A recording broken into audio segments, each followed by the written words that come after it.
Hello बच्चों, let's see this question and here this question say the civil disobedience movement saw the participation of different social classes and group। यानी कि question बोल रहा है कि जो सिविल डिसोबीडियंस मूवमेंट स्टार्ट हुआ था उसमें अब अलग अलग ग्रुप्स ने, अलग अलग कम्युनिटी के लोगों ने, क्लासेस, सोशल क्लासेस ने पार्टिसिपेट किया था।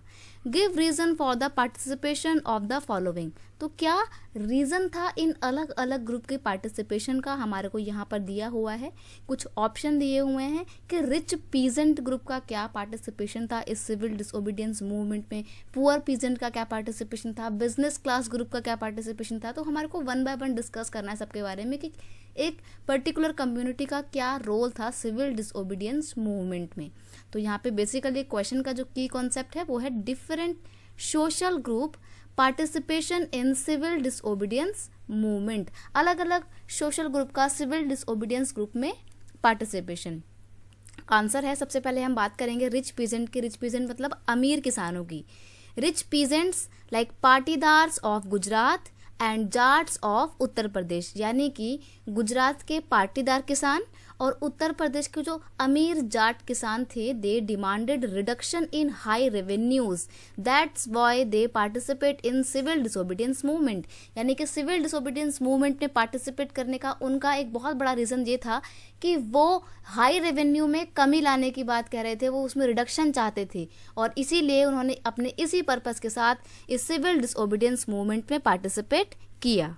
नेक्स्ट है पुअर पीजेंट। गरीब किसानों का क्या रोल था इस सिविल डिसोबीडियंस मूवमेंट में। As the trade depression continued and cash income drop, poor peasant faced problem related to rent, so they participate in the movement against taluqdars and landlord demanding reduction in rent। देखो civil disobedience movement कब शुरू होता है, 1930 के बाद, यानी कि 31 में ऑलमोस्ट वो स्टार्ट होता है।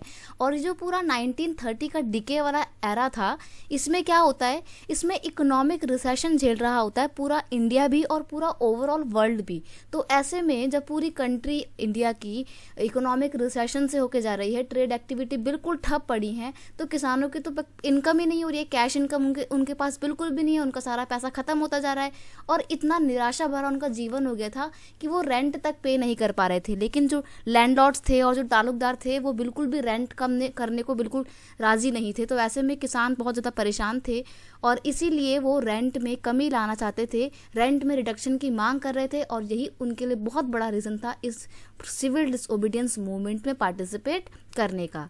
नेक्स्ट है द बिजनेस क्लासेस। देखो बिजनेस क्लास जो था इसका अपना ही अलग रोल चल रहा था, इन्होंने अपने खुद की अलग पर्सपेक्टिव से इस मूवमेंट को इंटरप्रेट किया और मूवमेंट में पार्टिसिपेट किया। इनफैक्ट इन्होंने तो फाइनेंशियल असिस्टेंस तक प्रोवाइड की थी। फाइनेंशियल असिस्टेंस मतलब पैसे दिए थे इस मूवमेंट को आगे कंटिन्यू करने में। They participate in movement again reacted against the colonial policies that restrict business activity. They also provide financial assistance to civil disobedience movement.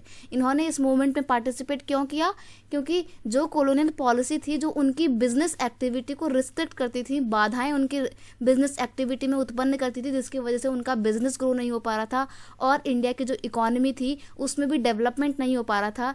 इसी चीज़ के अगेंस्ट अपनी वॉइस को रेज करने के लिए इन्होंने इस मूवमेंट में पार्टिसिपेट किया और साथ ही साथ इस मूवमेंट को फाइनेंशियल असिस्टेंस यानी कि इकोनॉमिक मदद, पैसे वगैरह से भी मदद इन्होंने इस मूवमेंट को प्रोवाइड करी और लीडर्स को बोला कि आप मूवमेंट को कंटिन्यू कीजिए, जितना भी पैसा आएगा वो हम देंगे।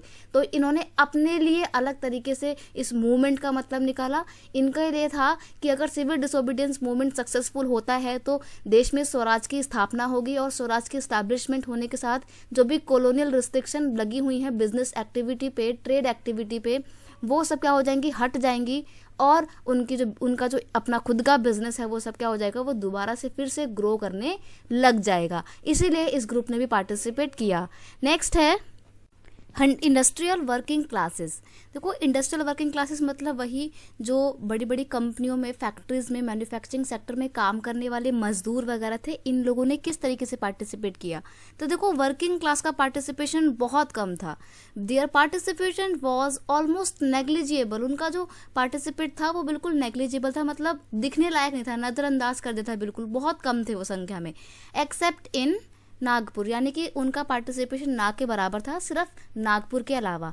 बाकी नागपुर के अलावा कहीं पर भी उनका पार्टिसिपेशन देखने को नहीं मिला, लेकिन नागपुर में कुछ एरिया के जो वर्कर्स थे उन्होंने पार्टिसिपेट किया। Where thousands of workers participate in the movement against the foreign goods, low wages and poor working condition. उन्होंने इस मूवमेंट में पार्टिसिपेट किया अपनी खुद की डिमांडों के लिए। उनकी डिमांड थी कि फॉरेन गुड्स को बॉयकॉट किया जाए और जो उनके वेजेस, उनकी जो इनकम बहुत कम है, उनकी सैलरी को थोड़ा सा इंक्रीज किया जाए। तो वो अपने लो वेजेस के अगेंस्ट में अपनी वॉइस रेज करना चाहते थे इस मूवमेंट के थ्रू।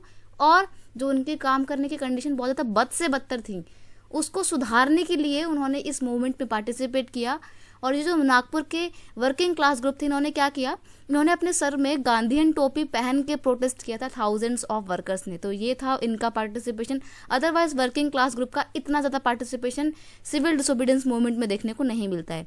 अब अगर हम बात करें विमेंस की, तो विमेन ने तो बहुत बढ़ चढ़कर पार्टिसिपेट किया था। और भाई करते भी क्यों ना, ये लोग आखिरकार पूरी पॉपुलेशन का 50% जो है women participate in civil disobedience movement because they made up 50% of total population। क्योंकि वो टोटल पॉपुलेशन का 50% है, इसलिए उन्होंने इस मूवमेंट में पार्टिसिपेट किया। During salt march thousands of women came out of their homes to listen to Gandhi ji. जब गांधी जी अपनी सॉल्ट मार्च निकाल रहे होते हैं, नमक यात्रा निकाल रहे होते हैं अपने आश्रम साबरमती से डांडी तक की, तो उस दौरान जहाँ पे भी गांधी जी रुकते, अपना स्पीच दिया करते थे, वहाँ पे बहुत सारी thousands of women come out from their house to listen Gandhi ji को सुनने के लिए बस वो आया करती थी अपने घरों से बाहर।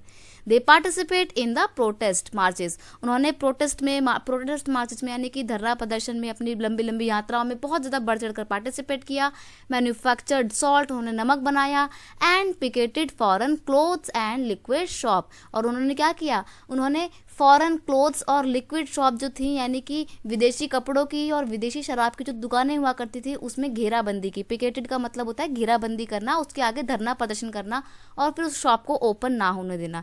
तो महिलाओं ने यही काम किया था। और मैनी वेंट टू जेल, और उसमें से कुछ तो जेल भी गई थी। कौन सी जेल गई थी? महिलाएं जेल गई थी जो ब्रिटिश गवर्नमेंट के साथ बिल्कुल भी कॉपरेट नहीं कर रही थी, लगातार उनके जो रूल रेगुलेशन थे उनको डिफाई कर रही थी, तोड़ रही थी, वो महिलाएं जेल भी गई थी।